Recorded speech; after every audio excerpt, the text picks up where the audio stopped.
I have a few different games lined up, but the feature one this evening is going to be Spill the Beans,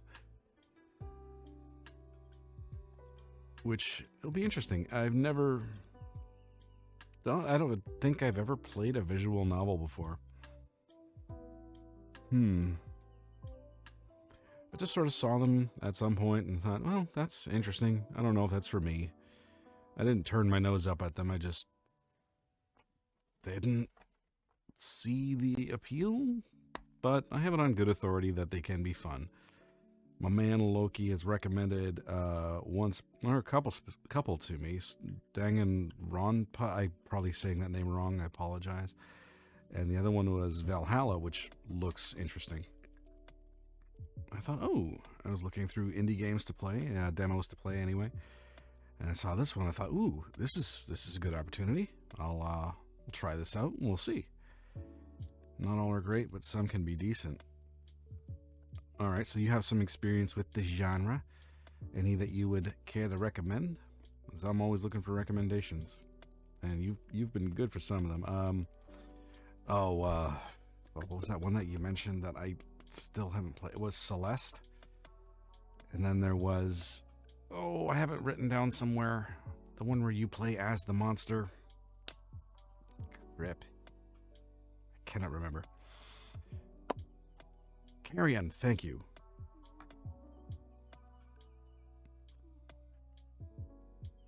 That's the one. But this one is called Spill the Beans. I'm going to wait till a little bit closer to 8 o'clock before I start going over the game. Just got some screenshots of it rolling through now. But the premise is kind of interesting. Actually, it reminds me of another demo that I played earlier. Or I was about to say earlier in the year, but no.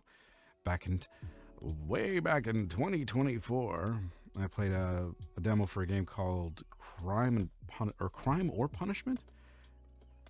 Hang on a second. Yes, it was Crime or Punishment. I played the demo for that one.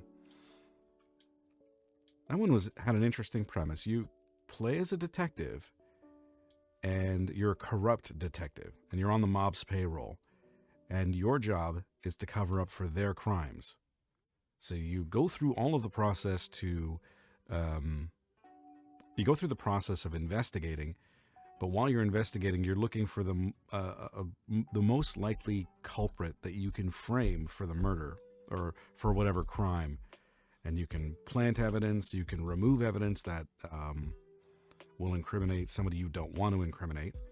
And it's actually kind of neat. Graphics-wise, it's very lo-fi. But it doesn't really need to be that. It doesn't need to be fancy. The one thing that I still remember about the game was the voice acting was, I'm assuming it was placeholder voice acting, because it was distracting. Not in a good way. It was, you got a lot of the voice acting at the very end of the demo, and it was just like, ooh, I could feel my immersion just slipping away. Especially the one guy who's supposed to be, I think, the FBI, and I couldn't make out what accent he was trying to do. It was very strange. But otherwise, I really enjoyed it. Thought I saw some great potential in that game. It's supposed to come out sometime this year. The release date is 2025. That's very specific. That we'll see. I think I uploaded playthrough of it on my secondary channel. I think. I'm reasonably sure I did. Yeah, because I remember making a thumbnail for it. Yes, very specific. I mean, if you look at it from a far away enough view, narrowing it down to 1 year, I guess that can be pretty specific.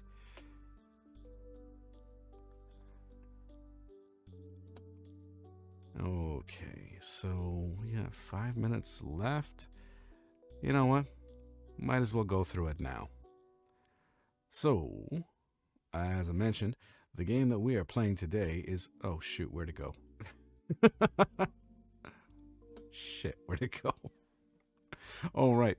I was looking at Crime or Punishment and I lost my page. What's this goofy looking thing? Hey, Loki. This is Spill the Beans. This is a demo for an interactive visual novel. Yeah, Loki doesn't say hi. He just kind of burst into the room like Kramer. But I will tell you what it's about. Where is the about the game? Here we go. So 5 people you barely know have been locked inside a cafe, and it's all your fault. Your first day working at The Familiar, a cozy cafe in downtown Artifice County, was going quite well. The customers were strange, and your boss was a literal cat, and that's him right there. Wait, why isn't that cycling through? Okay. And the slideshow wasn't going. Okay. Hi, yes. All right, where was I? The customers were strange and your boss was a literal cat, but for a minimum wage job, it wasn't all that bad. I'm sorry, if I'm working for a cat, I am not doing it for minimum wage. Sadly, you never intended on sticking around. Not when there was a secret recipe to steal. The people trapped inside with you are excellent scapegoats to pin your crime on. Gather evidence and build an airtight case against your chosen culprit without drawing suspicion and ending up in hot water yourself. I'm sorry, but if you've got all of these other people that are already established in the cafe, and all of a sudden this new guy shows up and the super secret recipe goes missing, I would probably think it's the new guy. But anyway, that's me. And we haven't even started the game yet, so it's tweens. Hey, you know what? We'll give it a chance. I always try to find something to like about games. Where were we? Navigate conversations between a diverse cast of characters to figure out what they know about each other and how you can use that to your advantage. Throughout your interrogation, influence the characters' thoughts and feelings. Call out a bad habit, indulge a flair for the dramatic, or play into their facades. Who will you get to spill the beans on their deepest, darkest secrets? Will you befriend, betray, or both? You might even end up finding out more than you bargained for. Looks as adorable as Chef Underbite. Oh, that game's coming out soon, eh? Monster Meals? I think it's coming out later this month. I'll check the date in a second, but I don't want to lose my page again. Their feelings will influence how they react to your final accusation, but also dictate how they feel about the other characters. Will you leave them better than you found them, or leave a bitter taste in their mouth? After you've gathered your evidence and made your impression on the characters, it's time to make your accusation. Choose from a total of 15 possible accusation paths and try to convince everyone who done it. Spill the Beans is ripe with replayability. Blame, shame, and frame to your heart's content, or maybe even find another way to close the case. Oh. Find another way to close the case. Interesting. What if you confess? I wonder if that's an option. When you're the one who done it, who will you get to spill the beans? Oh, we said the name of the game again. What else? Yeah, and as far as the system requirements go, there are none. Like, seriously, the system requirements shows a minimum of a 64-bit processor and operating system. So you can't install this on a bare metal PC. You need to at least have an operating system that was made in the past, I don't know how many years, and then you should be able to play this game. So this is potato level of PC that you'll need. But we're at 8 o'clock, so let's say goodbye to Panda Beats. Thank you very much. And let's get the game going. Where is it? There it is. We'll flip over. You can't run it on your BIOS check. No, you cannot, I'm afraid. Your system needs to at least post, I'm assuming. Okay. Music's all right so far. Okay, so this is our main menu. What options do we have here? Text speed out of forward time, blah, blah, blah, blah, blah. Font. Ooh. Ew. No. Open dyslexic. That's the name of a font? I'll stick with the default. Censor swearing. Hell no. Not for this stream. I want more swearing. See content warnings. Oh. Okay, so, Loki, this is specifically for you. They use crude language in this. Are you sure you can handle that, man? And implied drug usage.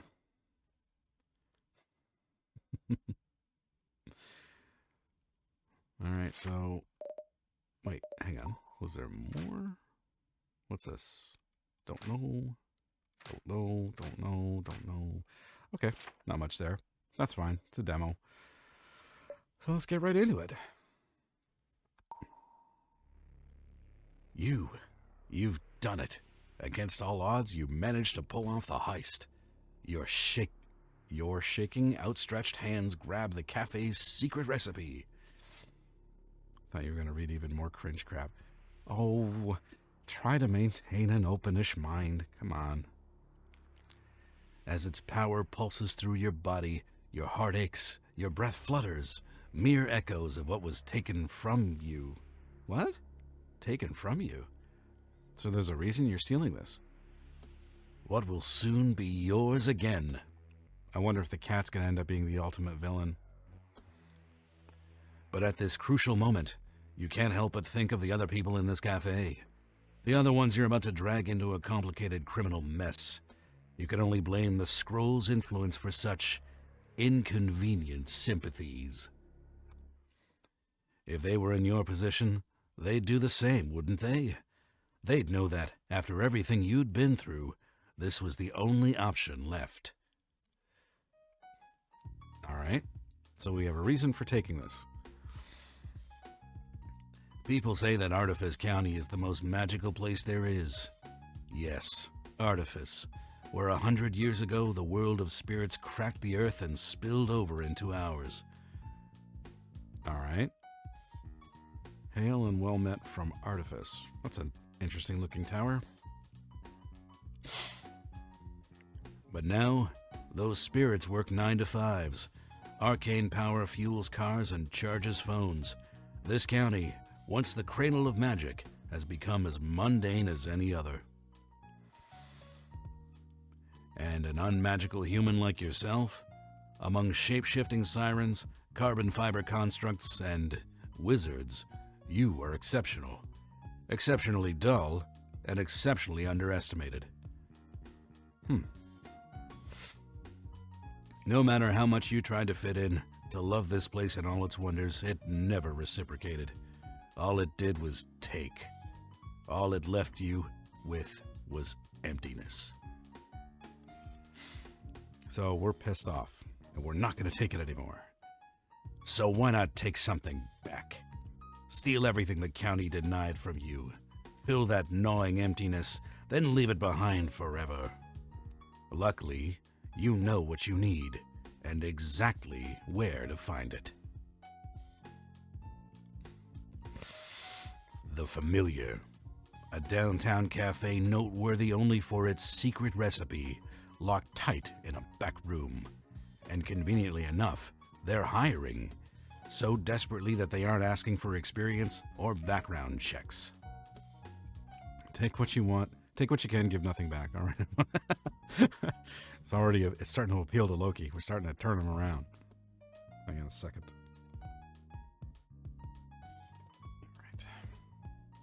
All that's left is to put together an application. Not that anything you say on it really matters. It rarely does. Oh, okay. I am a hard. I am a... What are we? Well, what's the noun that we can pick first? Okay. Worker, learner, individual, professional, artisan, no. Genius, underdog. Thrill seeker, ship captain. We're going with ship captain. I am a hard ship captain. That's so silly. Okay. Self-motivated ship captain, industrious ship captain, cerebral ship captain. What's that? Hard genius? Forthright ship captain, fun living, loquacious. Whoa. Erstwhile. Oh. Okay, you know what? I'll meet you halfway, Loki. We're gonna go with I'm a hard ship captain who loves a job well done, coffee, doing the work, social interaction, money, arcane power, justice, long walks on the beach, destroying my enemies. Oh, come on. Destroying my that's it. I'm a hardworking ship captain who loves destroying my enemies. Okay. Alright, I'm alright with that so far. Soft skills, good listener, good communicator, competent leader, adequate advisor, passable confidant, novice compromiser. What? Well, he's a ship captain, so he's got to be a competent leader. Expert articulator, experienced coordinator, experienced organizer, excusable sycophant, miraculous expounder. This one's speaking to me. Hey, John. How you doing, man? Miraculous expounder, possible sidekick? No, a ship captain wouldn't be a cunning linguist. He is a hard ship captain. Let's go with a miraculous expounder, master problem solver, grandmaster problem solver, god of the elocutionary arts. I think that's about as close as we're going to get to cunning linguist. Mind-boggling understander, surprisingly okay snack fetcher. Ooh, please. Team player. What do we want here? I'm thinking either. I'm kind of going with surprisingly okay snack fetcher. Nobody's ever told me that I'm surprisingly okay at anything. You think, please? All right. Well, we're polite. What's this? Skin? We can go Casper White or black. What about, I don't know. How's about that? That's fine. Can we change our hair? I don't really care for that hairstyle.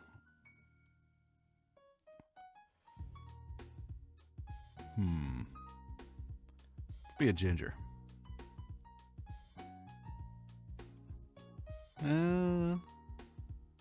What do you think? We can't change that hair color? Oh, we can. That's not hair. That's a headscarf.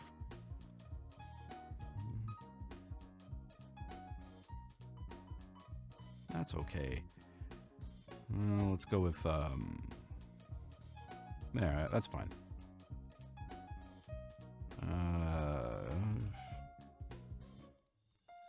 Oh, I have to pick one of these. Okay. I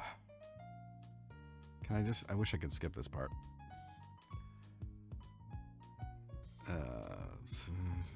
I don't want to.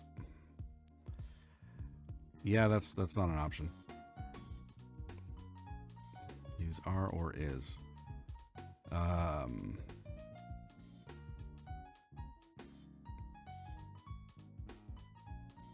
always sitting by. Face is hard to read, but that smile of is what? Okay, fine. All right. What do I do now? What did I do? Oh, I have to pick a name.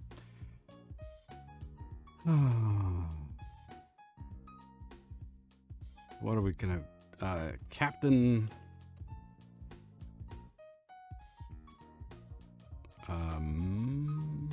Buttface. No. We'll just go Captain Nozick.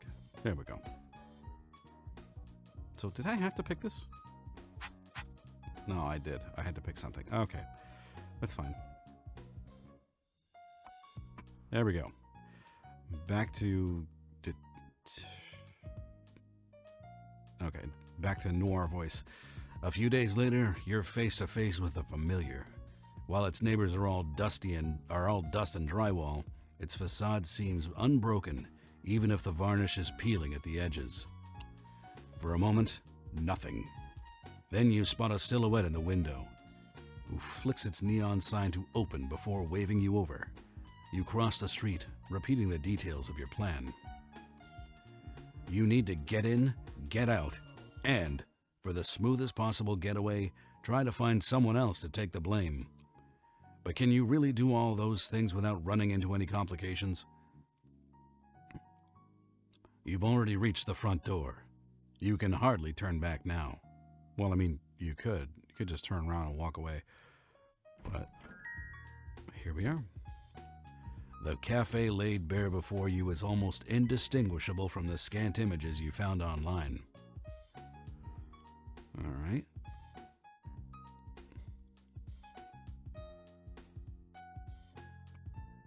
Mismatched chairs and royalty-free wall art. Well kept, but worn down. Oh, this must be the cat's family.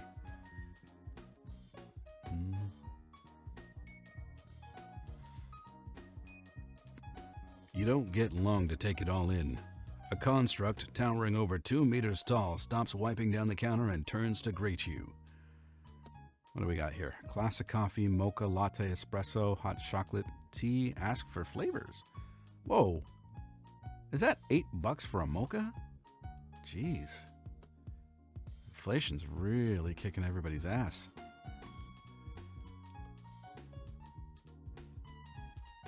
Oh, it's your birthday, John? Happy birthday, dude. Sucks that you're not feeling well on your birthday.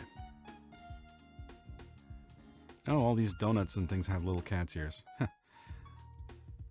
Whoa. Hello. Ah, you must be Captain. Great to finally meet you. Sorry, terribly rude of me not to meet you at the door. Yes, it was. Did you know that you have a bird on your shoulder? So, your name is just Construct. Okay. As she strides over, you realize how old her vessel must be to have no custom limbs or decals. Just worn gray stone, flowering moss, and that tiny blue bird nestled on her shoulder. Or nested on her shoulder. I'm Sloane from the emails. Lovely to have you on board. Did you get here all right? I saw your address was uptown, and I know we're a wee bit out of the way. Before you get a chance to reply, she's already yanked you into a crushing two-handed shake. For a moment, you worry that she might have pulled your arm from its socket. Oh, this is great. You can fill a workers' comp claim right away. Actually, I shouldn't get chatting just yet. Today's schedule's pretty packed. What with your induction, and I barely found time to fix breakfast for Adam. Oh, hang on. Who or what is Adam? Oh, the bird. This is Adam. Adam, say hello to Captain. What? To your new coworker, so be polite. He? Oh, the... all right. So that pronoun thing kind of messed with this a little bit, but that's okay. The golem is named Sloane, like stone, or slate. It's kind of a mix. Adam's usually my only company out front, so it'll be nice to have you too. I mean, I love this job, I really do, but after 6 years of working the floor by myself, starting at 5 every day, 5 o'clock, well, it seemed like I could frame you and just say that you're a disgruntled employee. So that's an option. Not that you have to come in that early, of course. Good, because I wasn't planning on it. We're only meant to start at 8, but it pays off. It does. Did Fox remember to show you the bee? Oh, I think the caretaker in Revita mentioned something about taking out some beehives, and I've seen them. I haven't taken out 3 yet. I don't know if it's supposed to be 3 per run, but I think I've taken out 1 or 2. Well, there's something else I wanted to talk to you about, but later on. As Sloane trails off, you have a chance to put your plan in motion. You spent a long time figuring out other people's so-called feelings, and just how easy they are to manipulate. If someone's in a good mood, they'll probably think better of you and suspect you less. Then again, if you make someone upset, they might make for an easier scapegoat under pressure. But what's best for Sloane? Better make that first impression count. Captain? Oh, I've worried you with that 5 a.m. thing, haven't I? Just want to stress that you don't have to do that. Honest. You know all of this game? That depends. Are you paid for those extra hours? Those extra hours must be worth it. This place is spotless. Is it?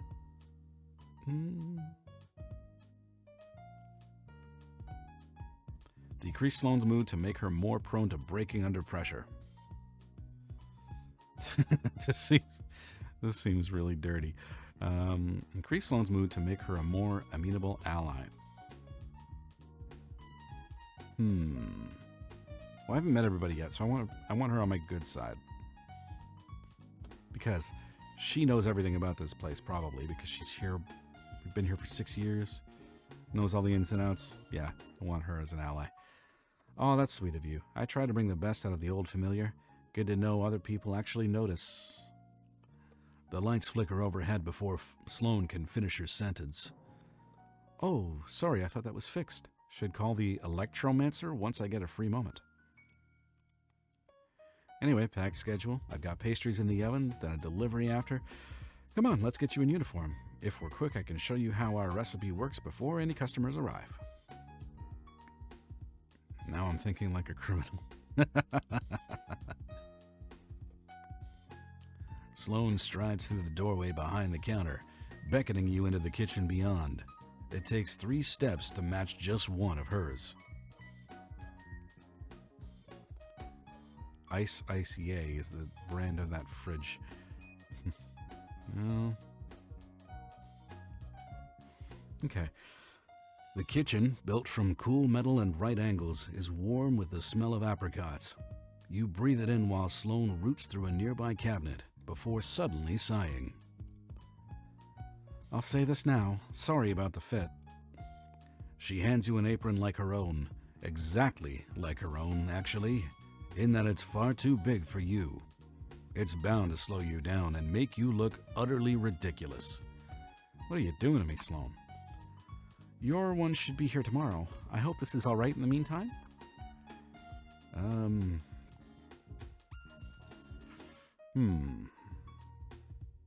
Sure, if anything, it's amusing, or could I skip the uniform if it's just for today? Well, if I'm going to need to steal something, I don't want to be hampered by a goofy-ass apron. So I'm going to say skip for today. You're not stealing anything in something so unwieldy. Oh, sure.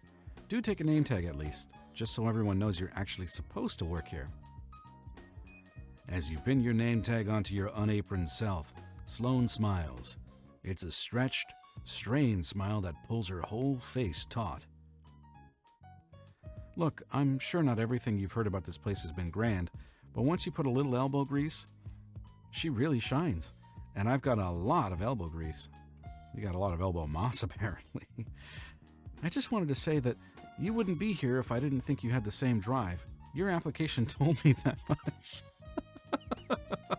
Oh shit, she read my application. It did say please though, didn't it? I knew that was a mistake, so I ignored it. Do change that in the next draft, please. But at the end of the day, those are just words. Your experience was really what settled in. I mean, it must have been quite a privilege to work for... Sloane is cut short by a buzz from her phone. Oh, I was really looking forward to her asking me my experience as a hard ship captain. Oh, well. Ah, pastries. Why don't you pop into the office while I grab those? Fred, your manager, I should say, ought to be ready. Big gray door on your right. Best of luck. So Fred's the manager. You take 5, no, 6 steps towards the office, a hiss of heat escaping the oven behind you. Beyond lies Fred, the owner, the one from the newspaper, The one whose recipe you're here for.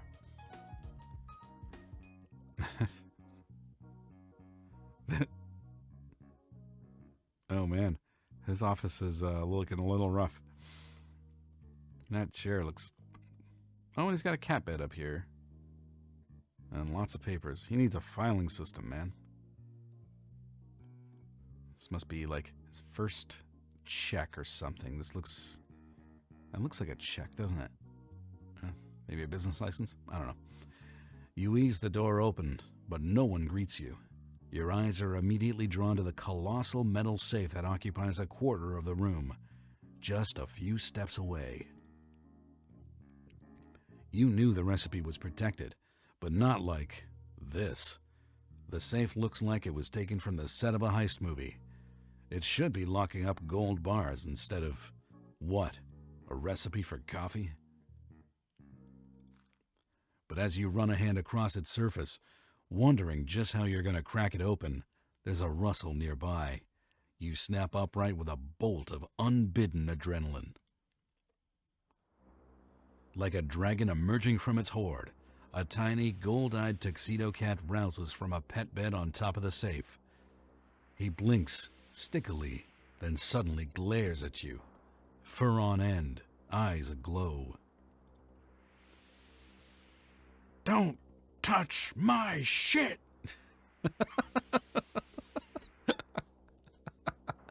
I like this cat.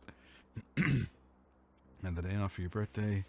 That's funny. Yeah, thanks for the get well. Yeah, man. It's nothing worse than being sick on your birthday. He spits the words at you like darts, light crackling through his panicked eyes. The air in the room starts getting heavier, as if brewing into a thundercloud. Who sent you? If you think you're gonna best me in my own domain, then... Oh wait, you're the new hire, aren't you?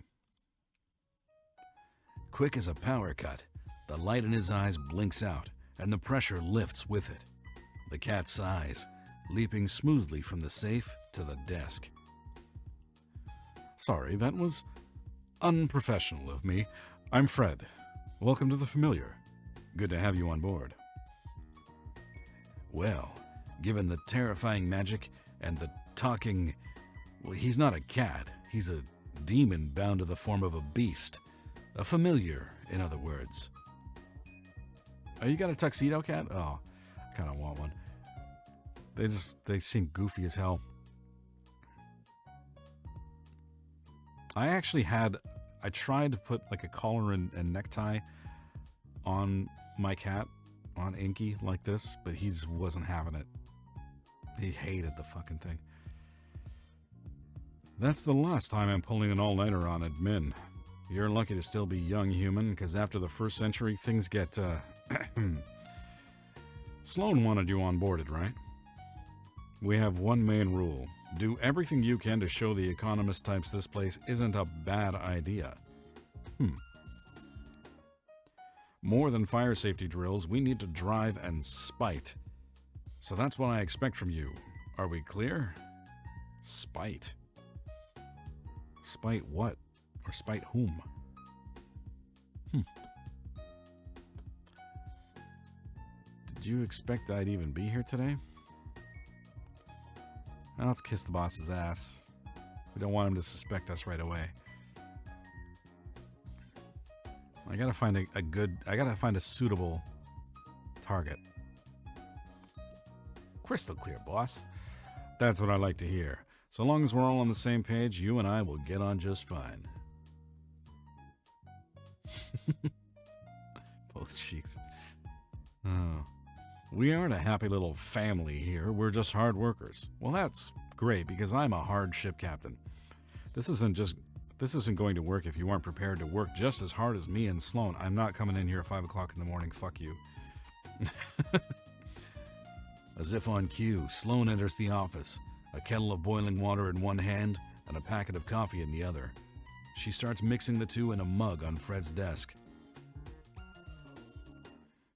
Morning, Fred. Everything all right in here? I thought I heard a bit of shouting. Oh, no.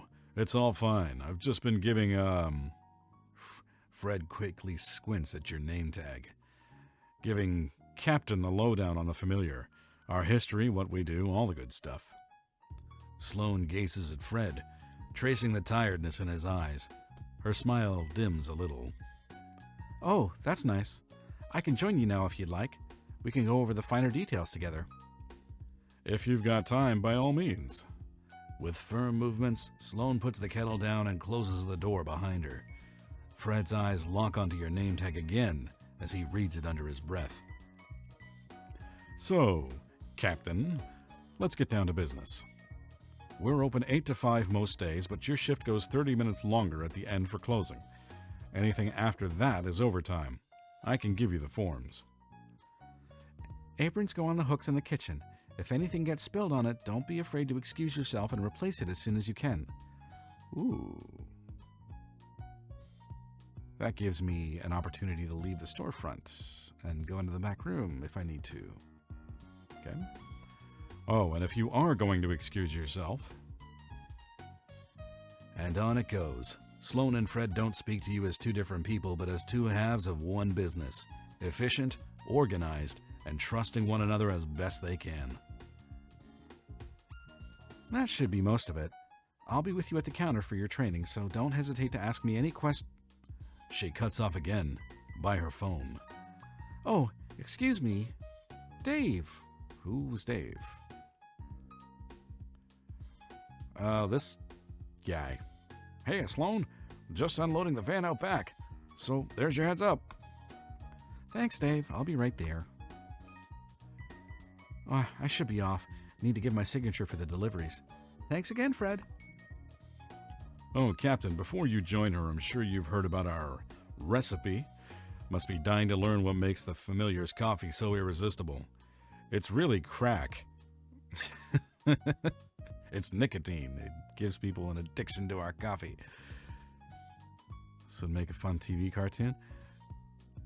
Yeah, I could see this. Yeah, I could see that. But it's not so much a set of instructions as it is, well, I won't get too arcane with you. It's more of a background thing like the internet. You use that, right? Uh-huh. I don't get the reference. Point being, even if you don't see it, it'll be working its magic back here. In a drill-proof, bomb-proof, 6-gauge safe, which only me and Sloane can open. Okay, so now I know it's drill-proof and bomb-proof. I just need the combination, I guess. That's the only way I'm going to be able to get in. Also, I cursed it. So that just means I need somebody else to open it for me. So it's protected against teleport-based attacks too, of course.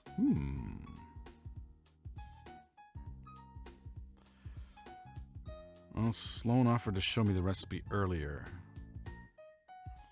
I get it. You've got to protect what's yours. Create an opportunity for Fred to act suspiciously in front of others. Huh. Increase Fred's suspicion of Sloane. I think we're too early for that. What do you guys think? Should I start targeting Sloane? I don't know. Create an opportunity for Fred to act suspiciously in front of others. I just don't see how this would work. I think that this would make him suspicious of me if I'm asking this question.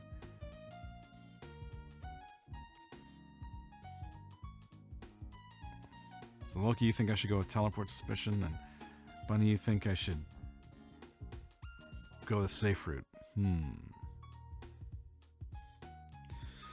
Oh boy. Well, let's see what happens when we ask him this. I'm curious about this, because if someone were to say this to me, I'd be like, why are you asking that? What are you planning? So let's see.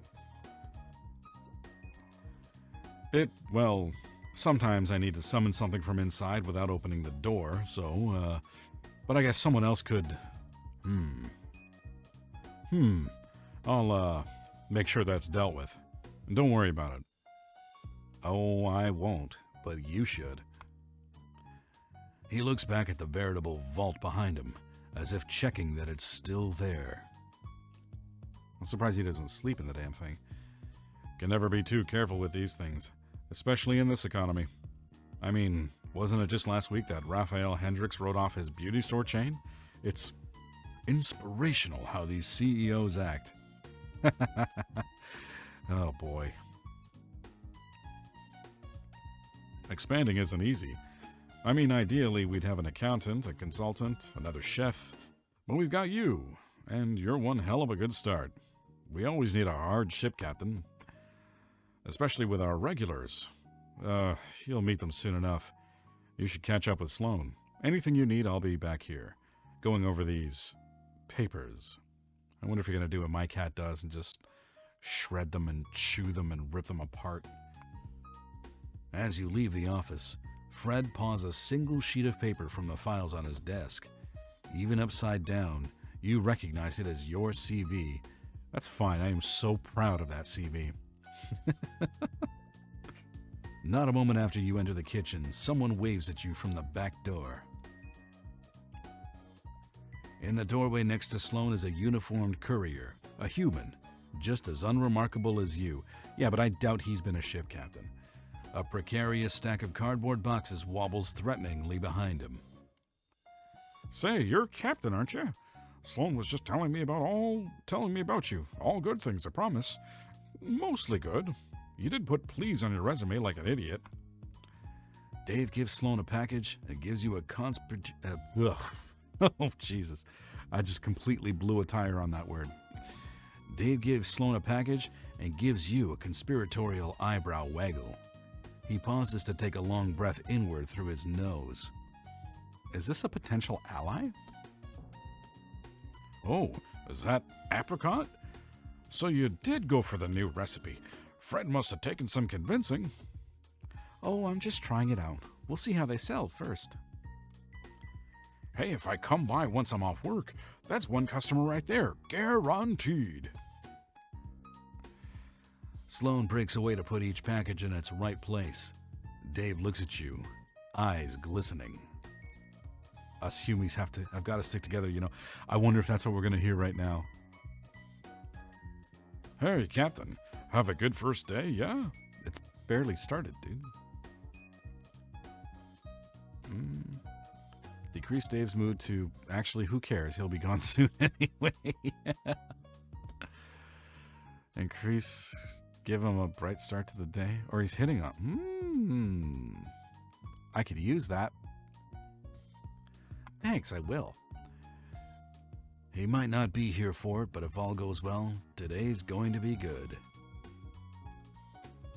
He's the getaway driver. That's the spirit. Any more for me, Dave? Just a couple bigger things, but I'll grab those this time. Don't let me interrupt your induction. Are you sure? I could carry... I'll catch you later for that pastry, yeah? Dave walks away, whistling, his footsteps gradually going quiet in the alley. Captain, I'm so sorry about Fred. I know he must have overslept today. That's on me. You notice her hands are balled into fists, one so tight that even the stone starts to buckle. I just wanted your first day to be easy, but oh well. Let's get you behind the counter, shall we? There won't be time to take you through all the machines, so let's just fill the drip maker. I keep the house roast down here. She effortlessly pulls open a burlap sack of beans, scooping them into the grinder. As you pulverize them, the aroma of the coffee fills your lungs like a cloud of bitter smoke. Beautiful, wonderful, intoxicating bitter smoke. I love the smell of freshly ground coffee. Sorry, folks. Today's been all over the shop, hasn't it? We should get a wee moment to breathe now. Only one customer comes in this early, and they don't do Mondays. I'll introduce you tomorrow. Sloane smiles, the stone wrinkling around her eyes, and it dawns on you, this is beginning to feel like a real job. Just as you finish that thought, the front door swings wide open, And your first customer skips inside. Oh. Hello. Should you be out in the daytime? Not a one-day affair then? No. That's a slow burn. You spot at least 4 shades of pink in their outfit. Pink fingernails, pink sun hat, lipstick, backpack. That dress must be bespoke too. Pricey. As they draw close, though, you spot pointed fangs in their cheery smile and deep red eyes behind their tinted sunglasses. A vampire. Good morning, Sloane. Oh, I spoke too soon. Morning. Before you order, this is Captain, our new barista. Ah, so you're finally upscaling. You know, I saw some prime real estate going for cheap on Moonbow. If expansion's on your mind, that's not her decision to make. Slow down, we're not taking over the industry just yet. The vampire looks as if they have more to say, words bubbling just beneath the surface, but settles on a pout. Captain, this is... I'm Jessie with an IE. I didn't ask you. Jessie's eyes swivel to you with abundant curiosity. She's probably thinking, I wonder what his blood tastes like. You're not in uniform. Is this your trial period? Should I be giving feedback on your drinks? All criticism will be constructive, I promise. Oh no, it's nothing like that. Just a supply chain issue. What'll it be this time, Jessie? A hot chocolate, please. And I'll have it with, whipped cream, nutmeg, caramel, marshmallows. Wait, will that fit? Marshmallows, then whipped cream, then caramel, and the rest. Oh, but what if I got cookies too? How do I like my coffee? Crisp. Sorry, that is a very dated reference to an old-ass TV commercial.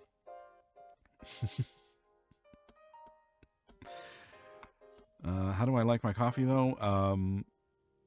In a mug that I didn't have to prepare.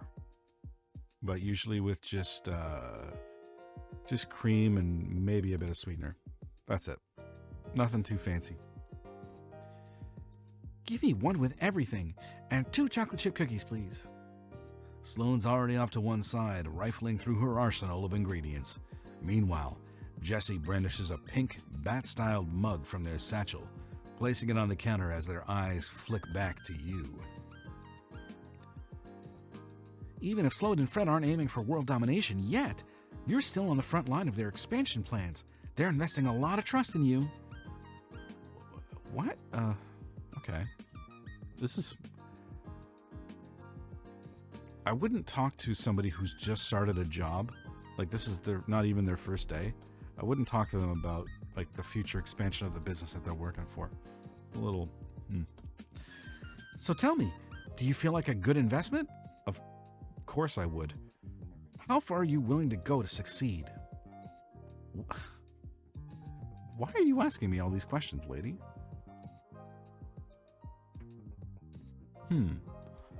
Well, it's just a job, really. Decrease Jessie's mood to make them more prone to breaking under pressure. Or I'd do anything. I don't know.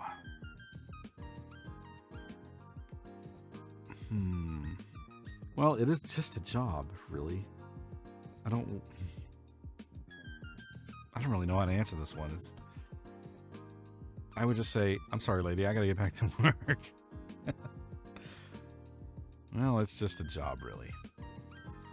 The vampire peers into your eyes, as if making out something in the distance.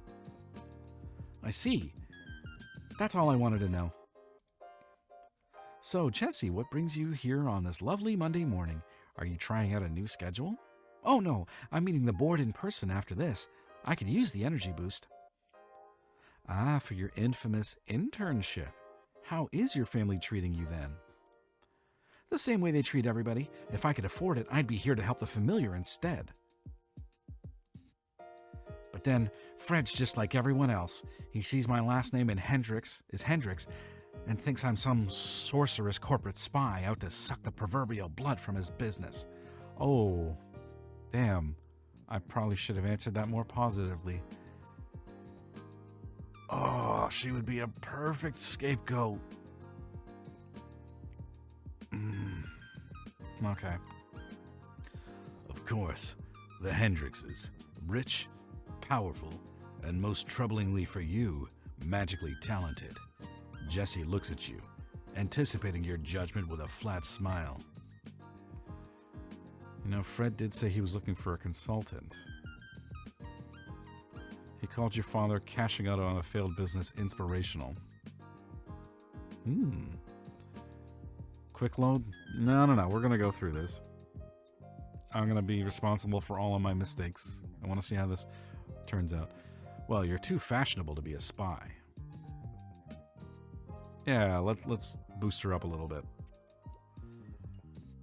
This probably is more vivid than anyone doing espionage would want, but who knows? Maybe that's just what a spy would say. Try not to let your family get you down, Jessie. You'll get your chance to prove yourself someday. Well, if all goes according to plan, that chance should come today. Fingers crossed. Ooh, it'd be great if I could steal the recipe today. That would make what she's saying seem somewhat prescient. Sloane passes Jessie's now full mug across the counter. By some miracle of physics, it hasn't spilled over yet. Maybe this was a bit ambitious, but if I use a cookie to scoop out the cream and let the marshmallows melt, I can finish it in 30 minutes. How does a vampire blush? I don't know.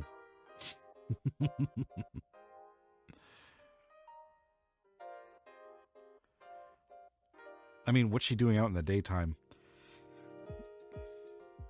So there's that too. I don't know. I don't know how the magic system works in this world. I should go. Thank you, Sloane. Captain, I'll see you later. Jessie swipes their card, then their mug, making a beeline for a booth seat before the payment even goes through. They assemble their workstation in mere seconds, a sheaf of papers, a stack of textbooks, and a predictably pink laptop. The mug stands vigilantly at a safe distance. Jessie was a surprise, but at least they're a nice one. I'm just grateful they didn't come in at the same time as... it's Van Helsing's walking in. Before she can finish, the front door swings open and a siren rolls into the room. What? We got an ad break coming up soon already? Oh, we got almost 5 minutes. We'll wait. She's wearing a sleeveless orange turtle. Is she in a wheelchair? Oh, I guess she would be if she's a siren. Okay, that makes sense. She's wearing a sleeveless orange turtleneck, a magnolia-covered jacket that's relaxing on her shoulders, and a perfectly photogenic smile that doesn't quite reach her eyes. Hello, the familiar. It's a perfect day for my long overdue review, don't you think? You'll have to forgive me. I came straight here from my morning swim. I must look a mess. You don't believe that, do you? Yeah, I didn't think so. She runs one hand through a river of glossy, pale hair, parted by an immaculate side cut, and races a smartphone with the other, flourishing it like a paper fan. Realizing the detective noir voice doesn't really work with this type of game, but I'm going to keep doing it. Don't worry, Captain. I'll handle this. Jessie shrinks back, arranging their books into a makeshift wall. It seems to work. The siren glides over towards the counter, not noticing them at all. Is there something about sirens and vampires? I didn't think that they were related in any way.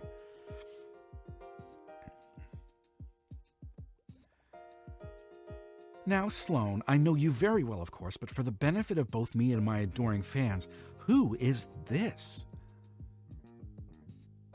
Oh, I didn't know you'd be coming. But the siren's already staring at your name tag, trying to preempt Sloane's introduction. So that's how you spell Captain Enchanté. Ugh. I don't really like you. I'm Alexandra Argyros. Argyros or Argyros or Argyros? Okay, Alexandra. Pleasure to make your acquaintance. You don't happen to have a grimoire account, do you, Captain? I'd love to give you proper credit in my post. For what? I'm just standing here. How about a drink first, before anything goes onto the internet page, that internet page of yours? Quite right, Sloane. I'm getting ahead of myself. Could I have... She clears her throat and straightens her back. A blue sea salt caramel frappe with soy milk and non-dairy whipped cream on top. I didn't see that on the menu. Plus a little bit of that raspberry chocolate powder you have would be lovely. Thank you so much. Oof. I should have everything. Let me check the back first. Captain, could you grab a plastic cup for that? Lids are in the bottom left cupboard. Wait, do you have any of those little fish cookie? Ah, she's gone. In the silence, Alexandra's smile slides off her face. She sighs sharply through her nose. Are you all right? I know this whole song and dance can be quite overwhelming if you aren't prepared, but then you don't know who I am anyway, do you? No.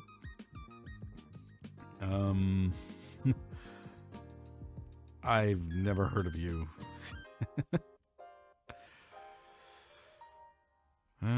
Oh no, of course I've heard of you. Wait, why would this decrease her mood? And I've never heard of you, why would that increase her mood?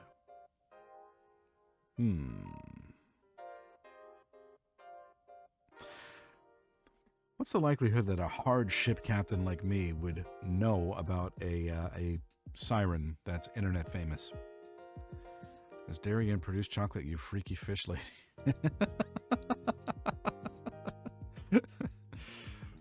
She's just doing it to be fashionable, Loki. Settle down. I've never heard of you, because I feel like that's what I would actually say. Ah, that would make sense. Thanks for getting it out of the way. I hope I made a good first impression, for whatever that's worth. I mean, we're still making the impression, lady. Sloane returns, hands full of yet more ingredients. You hand her a cup, and she starts filling it with dubiously blue syrup. Should I expect your fans to start ordering these frappes in the hundreds? I'm not sure they're on theme anymore. Oh, I wouldn't worry about that. The drink's just to showcase how skilled you are at your craft. It's aesthetic. That's what the audience really wants. Oh, we have an ad break starting. Do we? No. Said it was going to. Okay, let's keep going. Alexandra plucks the card reader from the counter with a sly smile, passes her phone across it, and hands it back with a wink. There's a 30% tip attached. Damn. You know better than me about the social media stuff. Sloane, Captain, trust me, you've got a wonderful, cozy place here. What's not to love? Those donuts, those menus. Name it's R just goes like the ship. Huh? Sorry, John, I don't understand your comment. Name it's R go just like the ship. Okay. Ad break should be starting now. Let me know if you got ads, and I will stop. Take a little hydration break and a little yawn break. Alexandra turns around to gesture at the cafe, and her eyes finally land on Jessie. Voice freezes in her throat. It's Argo. Like, oh, okay. All right, let's take a little hydration break.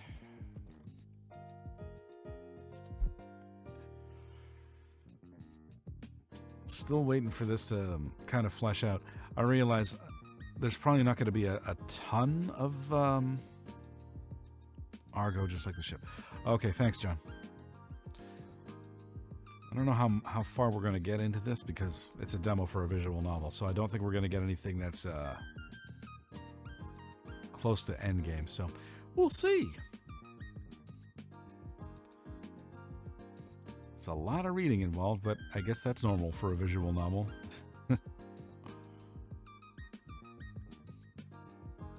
Oh no, I do.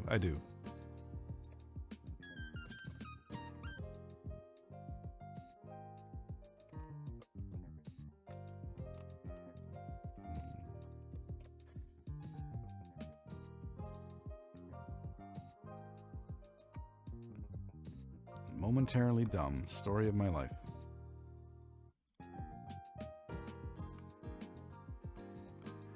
All right.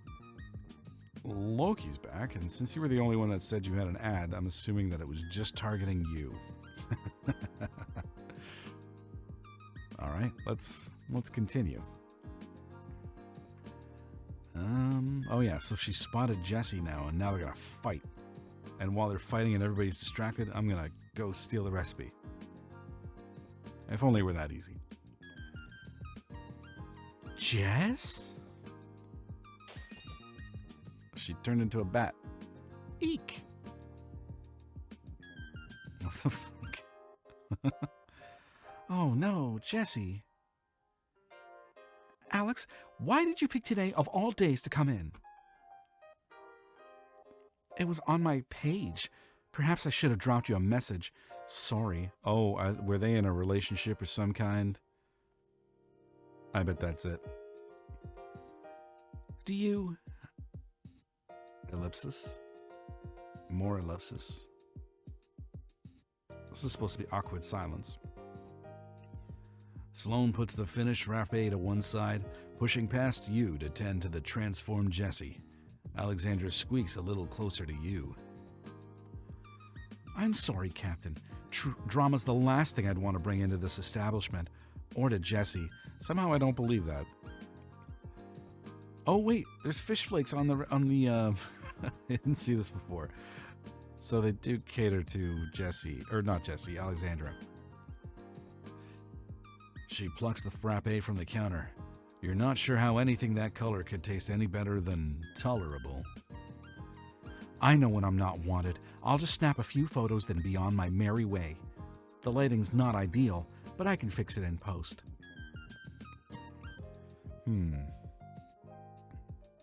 I don't know what's going on between you two, but I'm sorry. Sorry for what? You've done no work at this. No, I haven't. I've entertained the customers. I guess that's something. Feel free to dim the lights. The switch is right there. Creates an opportunity for Alexandra to act suspiciously in front of others. Increases Alexandra's suspicion of Jessie. So Jessie really didn't know you were coming, but they seem so organized. Yeah, let's plant them seeds.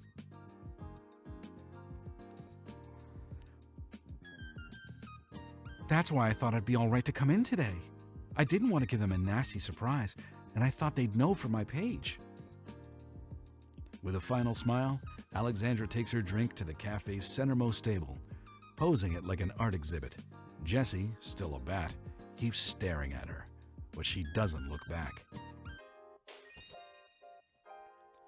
With an exhausted puff of smoke, I don't know how a puff of smoke can be exhausted, Jessie returns to their original form and slumps into their seat, eyes wandering to the crescent moon bracelet on their wrist. Sloane returns after confirming they're okay. Crescent moon bracelet on their wrist. I wonder if that's mentioned for a reason. Sorry, I didn't think... Yeah, both of them at once can be a wee complicated. They used to... She's cut off by the sound of a motorbike revving down outside, heralding the arrival of your third customer. Can you finish a sentence, Sloane? You keep getting cut off. Oh, look at this guy. This person is a first, even for you. Someone whose body lacks everything but a skeleton. You don't know any kind of magic that can make that work. Skinless, fleshless, sigilless, although he does have hair, which you're pretty sure isn't a type of bone. A stiff dark brown pompadour that props up a pair of sunglasses. Grudge? Oh, that's his name? Grudge, hey, how's it going? feel like I've barely seen you since ArtCon. Oh. That's a gold shoulder. He reaches the counter undeterred. You're waiting for Sloane to address him like the others, but she's just staring, locked in place. Ghost Rider lost his job too. Ghost Rider needs some coffee, apparently. Let's see what his story is. Awkward silence. So you're the new barista. Good job on making it this far. Makes you one of the best, don't it? Ain't just the coffee you brew. It's your resolve. What the hell are you talking about, man? Can we take your order? Yeah, resolve. Well, let me tell you, I know your type, and I know you're up to something. I can feel it in, you know, what? You're not going to say that you can feel it in your bones? Because that would be funny. Or it'd be a little bit on the nose. Sloane, I would like to order. Thank you kindly. Cowboy. Let's put your new barista to the test. I'll have a coffee. A black coffee. That's racist. From the pot. Doesn't have to be... Yeah.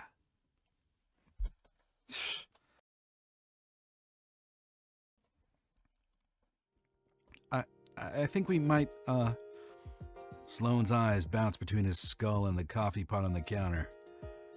Captain, why don't you handle this one? It'll be good for your training. Pour coffee into a cup. I think I can manage that. Seems like she isn't gonna budge. You grab a cup and start pouring. Wait. What's name? Captain? Okay, think I got it. Captain! So that's to be the name of my nemesis. I'm Grudge. Grudge Knuckles. And you'd best remember it. This guy. This guy. Oh, man. Even if Frederick gave you this job instead of me, Oh, there it is. there's bound to be cracks in your meticulous facade. Well, it doesn't have the little symbol underneath, so that's facade. That's okay. Your coffee-making halts at this revelation. He had a whole rant prepared just because you got this job? With an application like that? This guy must have been a shit candidate if I beat him with my CV.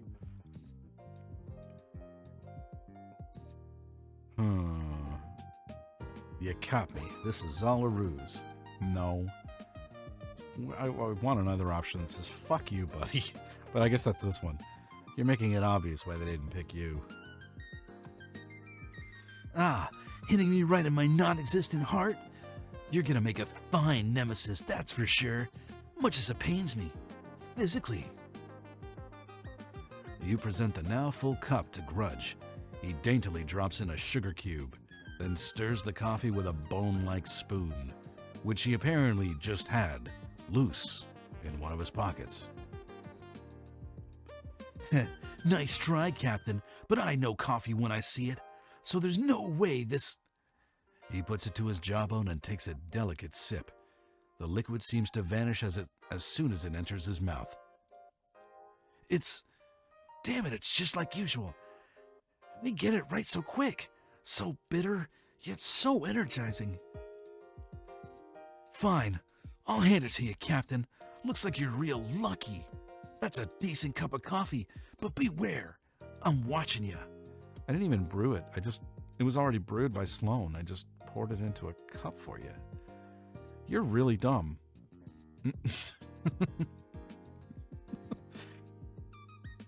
He takes the cup and spins, dramatically, away from the counter. It's then that he finally spots Jessie. Jessie! Grudge! They immediately hug. Oh, so he's capable of being something other than a jerk. Well, that's good to know. It's good to see you. Why didn't you pipe up earlier? I was waiting for you to finish. That sounded quite personal, Grudge. Are you sure that was a good idea? Oh, yeah, you heard that. Sorry, it was just a personal, it doesn't matter. How's your job going? I could tell you, but I've not gotten long. Are you sure you don't want something with your coffee? Sloane's made some great cookies today, and I'd be happy to buy... Oh, no. Shouldn't give my nemesis the satisfaction. Not after walking away all conclusively like I just did. This guy is something else. Grudge, you haven't even paid yet, and I admire your candor, but are you sure Captain's your nemesis and not Fred? Very good point, Jessie. Fred's a real villain, that's true. But a nemesis? That's different. It's gotta be personal. What's Alexandra doing? But you don't know who Captain is yet. Maybe start with a rivalry. As practice. Okay, Jessie's starting to become more and more reasonable. A rival, eh? Having a lovely time at... No, I used lovely last time. They'll think that's insincere. What if I... Oh, almost forgot. Alex, how you doing? All good over there? Oh, Grudgy, I didn't see you come in. How have you been? Well, it's funny you're here, actually. There was something I wanted to... And she's back on her phone. I'll talk to you later. You too, Jess, if you're busy. Sorry, I should pay for this.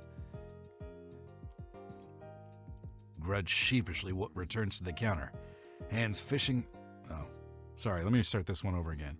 Grudge sheepishly returns to the counter, hands fishing through his jacket pockets for some loose coins. Well, I'm back. Got too caught on the whole confrontation to give you your money. Even if most of it's going straight into Fred's pockets. Ugh. But I'll say this. I'm practically a coffee detective, and I'm detecting something odd about you. So long as I come here, I'm going to do my damnedest to figure out what. You think I'm suspicious? Wait till you see what Fred's up to. Is it just me, or is Alexandra trying to ignore you? This dude's got no spine. Oh, Loki's bringing the jokes. Do I want him as an ally? Yeah, sure. I'm targeting Jessie right now anyway, so... Catch me, detective. Huh, detective? I like the sound of that. You said it first before me. Maybe I will catch you then, Captain. Later. I'll catch you later. Without another word, he perches on a stool by one of the cafe's front windows. Over his shoulder, Alexandra and Jessie swap looks of confused concern. I didn't think Alexandra was even paying attention to what was going on. Good job, Captain. Now would be a good moment to put his purchase into the register. As she's halfway through showing you how to work the cash register, you turn to see Fred jump on the counter next to you. How's it going out here? No need to panic. This isn't a performance review. Just checking things are... He surveys the regulars in the cafe with no small amount of scorn. Sloane, why don't you come with me for a moment? Been meaning to have a chat. But we still need to... She looks forlornly at the pile of coins Grudge left. Even at a glance, you can tell it covers the price of the drink and then some. This might be your last chance to sow suspicions before you execute your plan. Better choose wisely. The till's out of paper notes. Could you grab some more? Creates an opportunity for Sloane to act suspiciously in front of others. No. Is Grudge usually like that?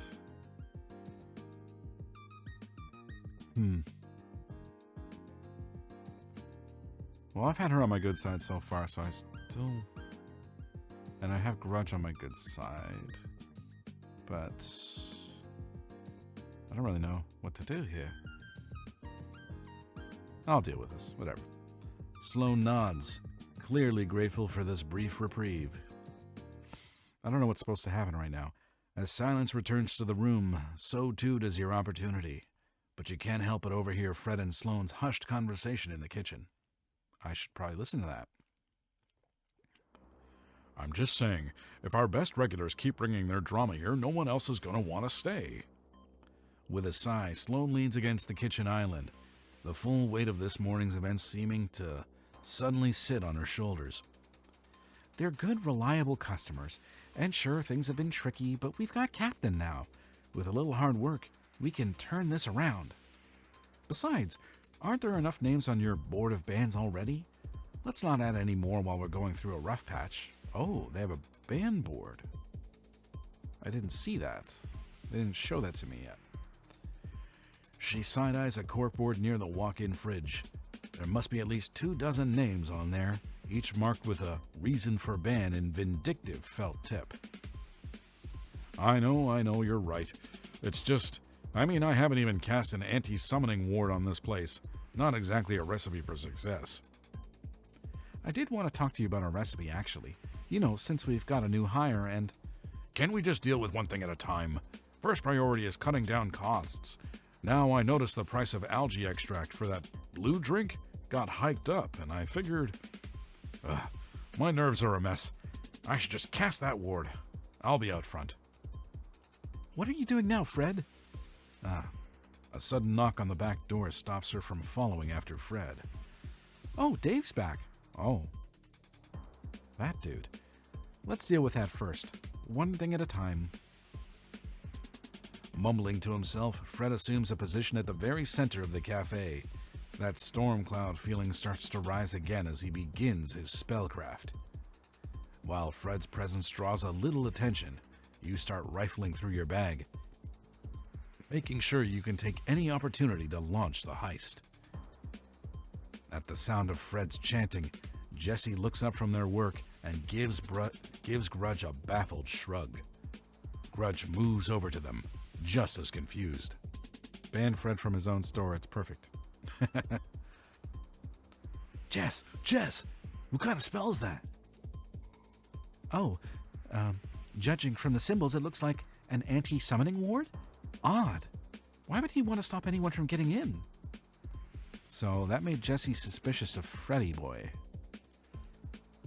Or, for that matter, why do you want to stop folks from getting out?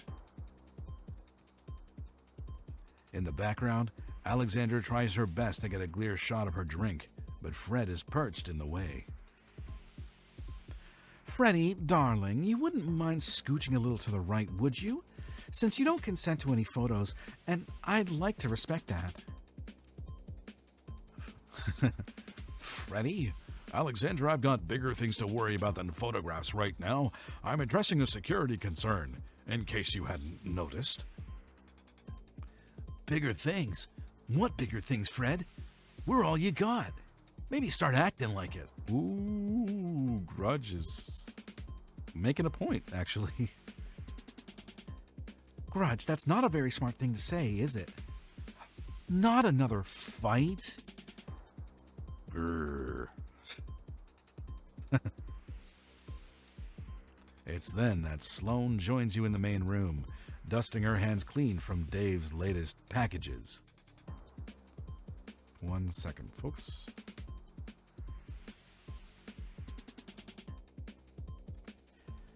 Finally. Fred, are you doing all right? Sloane stands still at the sight of Grudge and Fred's stare down. She gazes into his hollow sockets. Let's not fight today. We can be reasonable, can't we? No. You dumbass. We've got a new hire today, and if this is the impression we're giving, we'll be doing a disservice. Now, if you'll excuse me, I'll be finishing that spell now, without any more interruptions. I would love to steal that shit, but I have to stay in here and watch the drama. Fred continues, pushing the spell towards completion as you, coiled like a spring, wait for the exact right moment to strike. Even with such a prominent distraction, you know success isn't assured. Just as Fred's magic ripples out into the cafe, you take the brief moment afforded by the spell to launch into your plan. We have a plan? It's a slim distraction, but it's enough, and you aren't going to get a better chance than right now. You reach into your bag and, in an instant, all the light and sound is sucked from the room. The sounds of panic are quietly quelled by the magic now pulsing from your Cozy Co sleep-tight blackout blanket. What? Okay, so that's the thing we have. Even in the silent darkness, you won't have long before everyone gets a sense of their surroundings. But you've never... what? Oh, but you've been over this plan too many times to fail now. Wouldn't the vampire... I don't know how the rules would work in this game, but wouldn't the vampire be able to, like, smell you?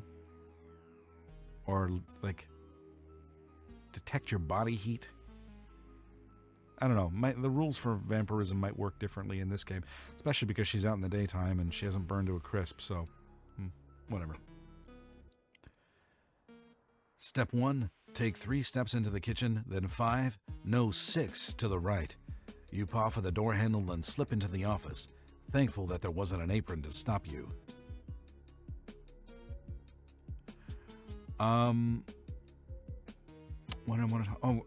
I noticed something that's changed since the last time I played the game. Number 1, the music is a little bit different in some of the boss fights, and number 2, I found a portal that leads me into like a slightly different dimension where you fight alternate versions of the boss that are much harder. Was that always in the game, or is that something that's been added recently? That's what I wanted to ask you about this. If you have this gear, why are you stealing from an effing coffee shop? Because you need this recipe. Because the game needs to happen. But I really don't know. There must be a very specific reason that you need this particular recipe. Anyway, step 2, 1, 2, 3 steps, and you feel the cool surface of the safe against your fingers. Step 3, reach into your bag and give your can of Curse Be Gone a shake. A few sprays on the safe, and the wards are already flaking off. Fred never considered such a direct approach. But there's something else. A sound cutting through the silence, crackling like lightning. Fred's casting a counterspell, albeit slowly, thanks to your wasting his time on that anti-teleporting ward. Oh, so he did do that. He said he was going to do that, but I didn't actually know that he did that.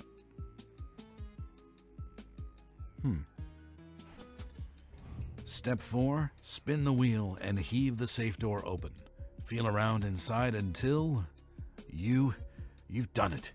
Against all odds, you've managed to pull off the heist, with only a slim window of opportunity too. Your shaking, outstretched hands grab the cafe's secret recipe before stuffing it into the tiny pocket dimension of your teleportable lunchbox. I didn't know I had any of this stuff. But at this crucial moment, you can't help but think of the other people in the cafe, and who, if anyone, you should try to pin this on. You exhale, but the sound, though faint, is starting to return. Fred's counterspell is gaining energy. Even if you put all your weight on the safe door, you wouldn't have time to close it properly. The best you can do is return as quickly and quietly as you can. As you take careful steps back to the counter, you try your best to control your breathing, to not let the exhilaration show. It's been so long. But as you take careful steps back to the counter, and the darkness finally dissipates, you know you're not safe yet. You've got to find an exit in the ensuing chaos, without arousing suspicion. Somehow. I would think you'd already be suspicious, considering this is your first day. As the silent darkness lifts from the cafe, the first thing you see is Fred bounding through the kitchen, crashing through the cat flap to the office. Captain, is everything okay in here? No one's hurt?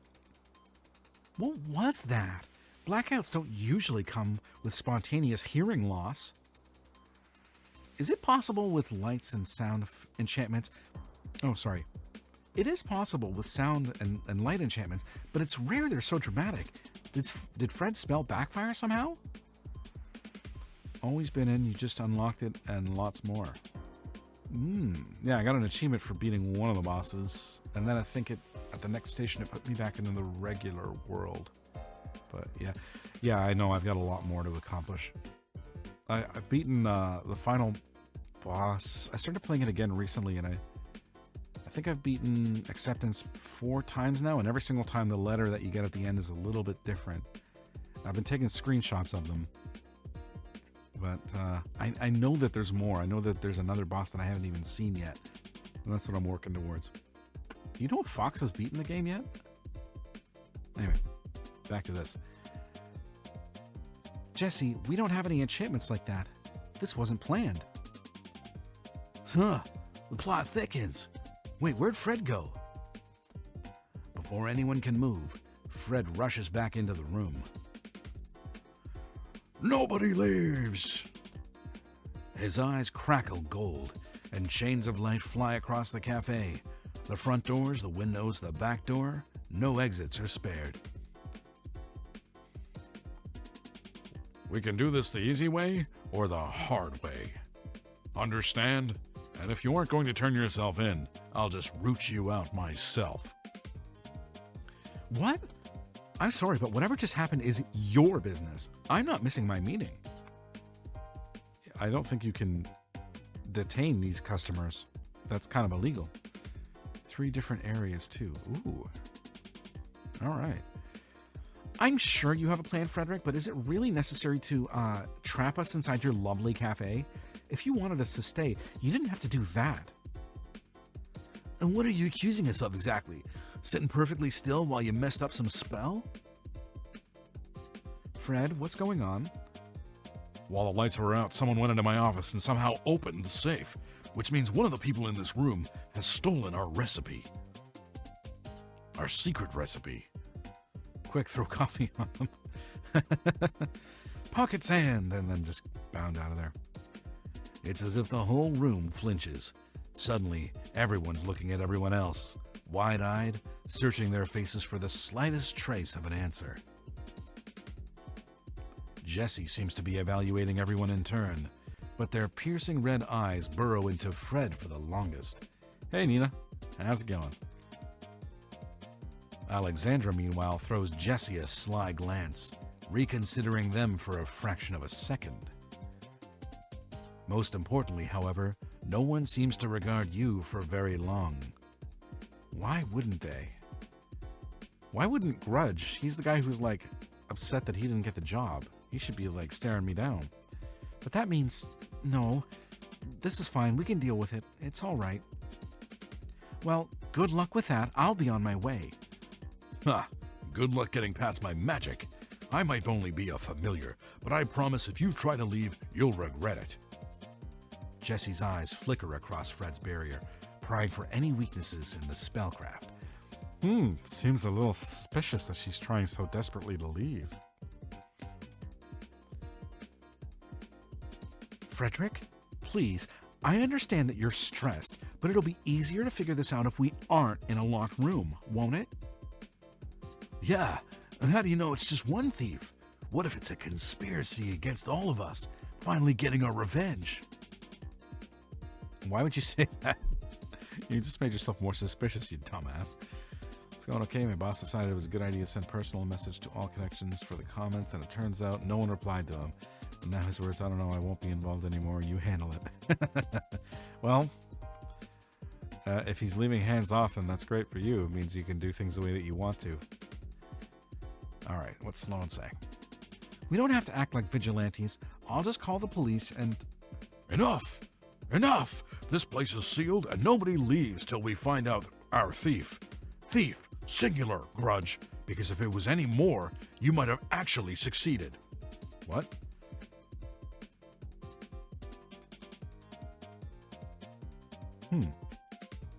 I don't understand that. As for the ACPD, Sloane, fine, I'll call them. I'm betting they'll take their sweet taxpayer-funded time getting here, then label this as unsolvable. Yeah, a lot of working is cleaning up your boss's messes. But I'm not risking any more. but I'm not risking anyone making a break for it in the meantime, so we're going to sit here like adults and get our facts straight. Understand? My advice is steal from him. It's working out for us. This is fiction. And I doubt Nina's boss has a super secret, ultra valuable coffee recipe. Now, did anyone notice anybody acting strange? Anything suspicious at all? Might get this over with faster if you fess up now. The room exchanges uncomfortable glances before someone pipes up. Well, Fred, you were casting an anti-summoning ward, weren't you? That tells me you were expecting something like this to happen, already blocking off avenues of escape. Oh, that makes everybody more suspicious of the cat man. You really didn't explain what you were doing, Fred. Can't blame us for worrying. Oh, now Cat's suspicious of me. Hey, I'm the one who just got robbed. I was right to cast that. Captain's the one who suggested it. Well, great start, everybody. At this rate, we'll have a recipe back within the next 1,000 years. Wait, are you really ignoring the fact that Fred is the only one of us acting suspicious? Crash your car in simulation almost 3 to 4 times. Damn. Were you doing simulation for car training? That's kind of neat. Ugh, there's no use trusting anyone here, is there? I know how these stories go. You've all got some kind of motive. Oh, what's this? Jessie, the heir to a powerful family with something to prove. There's always one. That doesn't mean anything. You're the one who stopped us from leaving twice. Alexandra, our femme fatale, although she hasn't killed anyone, probably. Femme fatale? Darling, I'm not the one with demonic magic. Grudge, the obvious suspect. Too obvious even, but I'm not ruling anything out yet. Now you're just deflecting. Why'd y'all not tell us what spell you were casting? Wait, why'd you not? Oh, yeah. Why'd you not tell us what spell you were casting? Sloane, the one you'd least expect. Oh, dude, don't suspect her. You're gonna make her feel bad, and she's been a loyal employee for 6 years. Actually, it would have been, might have been a good idea to frame her. The one you'd least expect? Maybe. Which brings us to our final suspect, Captain. Your breath can't help but flutter as everyone's eyes suddenly turn on you. Well, I've got my eye on you too. But it'd have to be what? But you'd have to be swimming in artifacts to pull that off, so pretty sure he's in the clear. So that's why they're going to find out who really did this, and everyone's going to be very polite and answer all questions. Sorry. This felt like reading it that way. What? Wait, they're the detective? I would have been perfect for this job. Although playing sidekick to Fred. Yeah, bullet dodged. Fred, you know me. You don't seriously think I could have done this, do you? This is, can we all stop shouting for a moment, please? Please? So you do 1 week of simulator and then the actual one. Don't crash the actual one. That's the best advice I can give you. Did I ever see The Informant starring Matt Damon? No, I did not. I don't know if I've even heard of it. This is a waste of everyone's time. Soon as I can, I'm leaving. Don't try to stop me. I'm with you there, Jess. Though I wouldn't mind knowing who really did it. Fred, I know you're panicking right now, but we shouldn't do anything rash. These are our customers, and this is Captain's first day. Why would we... Her rising voice is broken by a ringtone. She stops with a flinch, putting the call on speaker. Hey, Dave. Hey, Sloane. Got my very last packages out back, but there's these gold chains on the door. Think it's stuck. You okay in there? Nobody's suspecting Dave? Why not? Yes, I'm fine. We're just dealing with a burglary. I'll give you the details in a second. At the door. Oh, one of those days, huh? Is Captain all right at least? Why is he worrying about me? Good question. Fred's just asked them to interrogate us. Look, I know it's unorthodox, but we all need that recipe. This is our best option for the cafe. For the cafe? I always knew you hated your customers, but this just confirms it. It's about a guy who steals from his company who becomes a whistleblower about the stealing. Oh. Wait, he steals from the company and then he becomes a whistleblower about the stealing or about what he stole? No, Grudge, just you.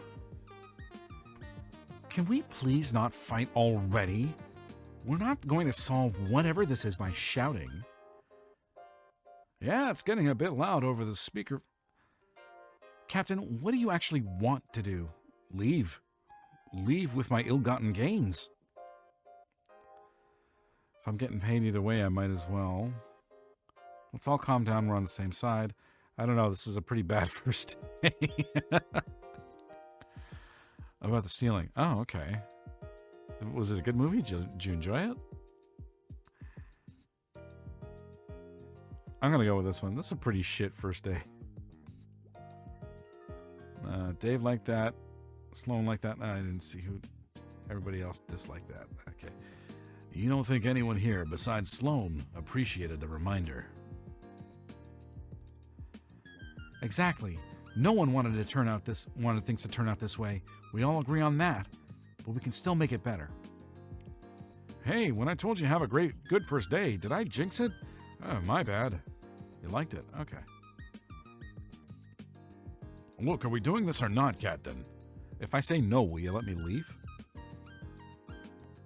No matter how strange Fred's idea might be, it could put you in a better position until you make your getaway. Time to lean on the scapegoat part of your plan. So as he starts bounding into the kitchen, you shrug and go along with him. Sloane finishes her call with Dave before following with heavy footsteps. Silence takes the space you leave behind.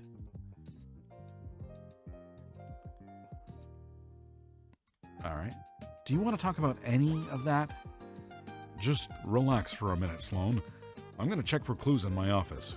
Captain, join me in a minute. Clues? I didn't hire a detective, but here we are. If there's anything I can do to help, please, just ask. Can you get me out of here? Oh, me too. Not sure there's much I can offer besides moral support, but, thought I'd say.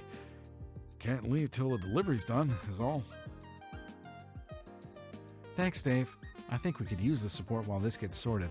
Dave, stay right there, because as soon as I get out of here, I'm going to need a getaway driver. Well, it'll get awkward if I'm just looking in, won't it? I'll leave you be, then. Anything you need, just shout into the alley. Best not keep Fred waiting. Maybe you'll be able to reason with him, calm him down a bit. I think you could use that right now. What the fuck? Outgoing call to asshole. You oblige her and enter the office, finding Fred in the middle of a phone call. Oh, he's got a slider phone. Oh, man, I miss those. Those are great. If you're not familiar with them, there was before everybody had like a smartphone with an on-screen keyboard. You used to have phones with physical keyboards, and some you could just slide out from the side, or they would slide out from the bottom. Man, I miss phones having their own dedicated keyboards. Oh, well. All right, so Fred's in the middle of a phone call. Yeah, a theft. Lock down the whole building. Makes your job a whole lot easier, doesn't it? Huh. A locked room scenario is a little intriguing, I suppose. The person on the phone, you know that voice. Thin and sharp as wire. Digging into you just as deep. But where? But if it isn't urgent... That's not what I said, Anne.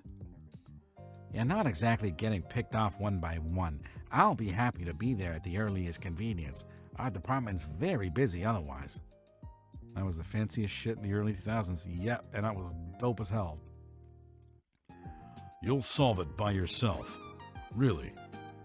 You shouldn't expect miracles. We're just mortal, you know. Oh, excuse me. Mostly mortal.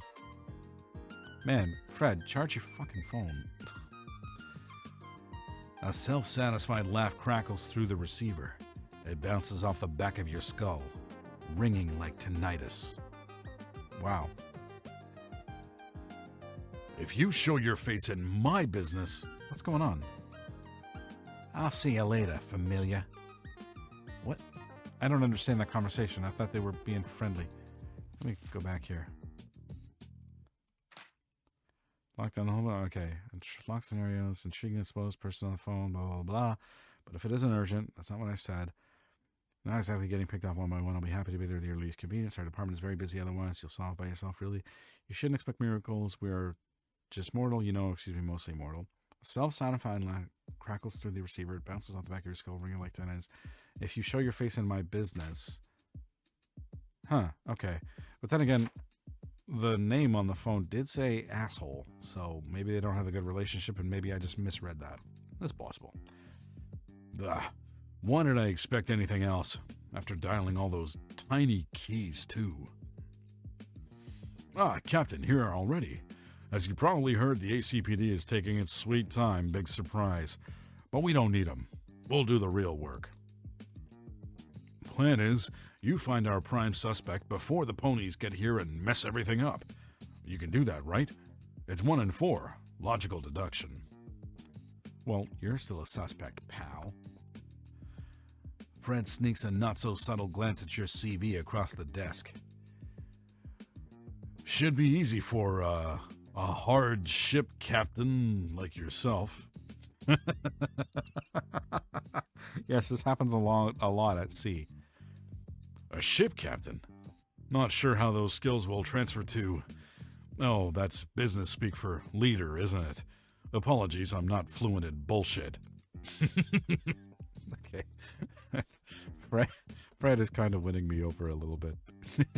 He's such a good boy.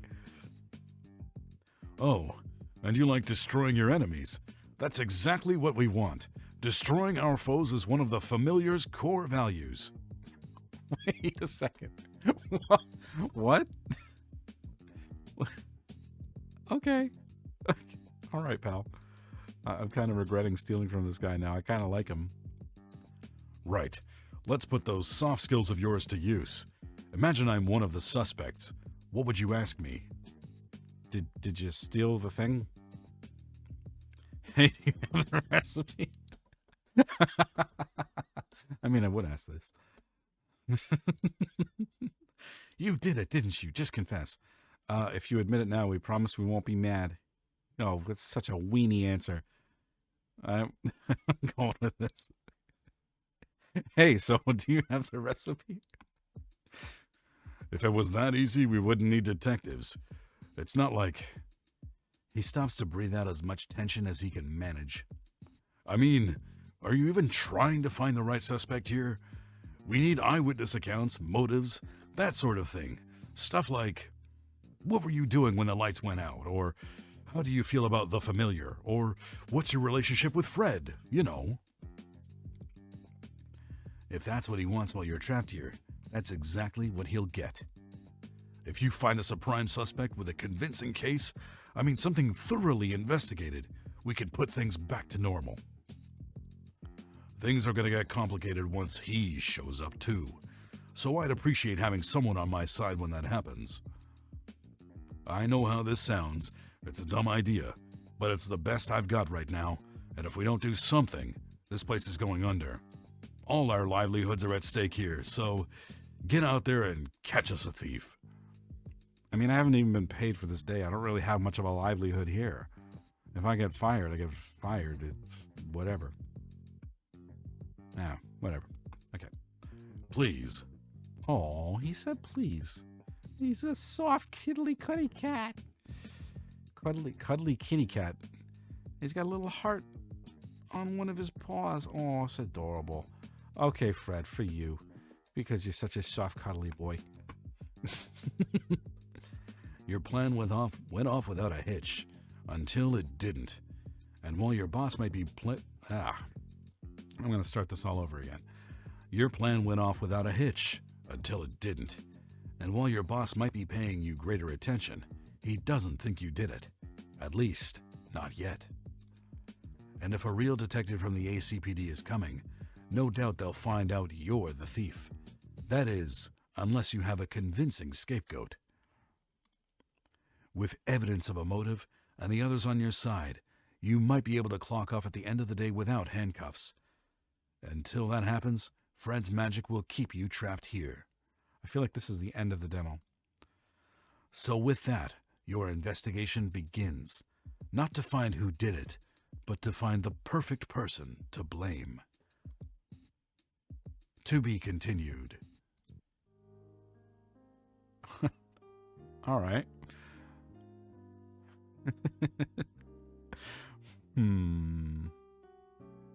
That was interesting. I don't know how this stacks up against other visual novels, because again, I don't have experience with them. But I mean, I'm having a bit of a challenge immersing myself in the story, because it throws a lot at you and you don't really understand a lot of the world. I want to understand more of the world and how it functions, and where Captain, I'm going to call him Captain because that's the name of my protagonist, where did he get all this stuff? Where did he get all the gear? Did he just find it online? Is it so readily available, or is there somebody like bankrolling him and supplying him and stuff? These are the types of things I ask, and maybe it's questions that are outside of the scope of this, but takes a little from other stuff like Ace Attorney and Danganronpa. Am I saying that right? Because I've seen that name forever now, and I've never heard anybody else say it. Is it Danganronpa?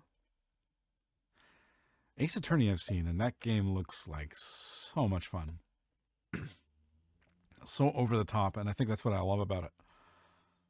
But that's it for this demo, and I did have a backup. Let's plug in my controller.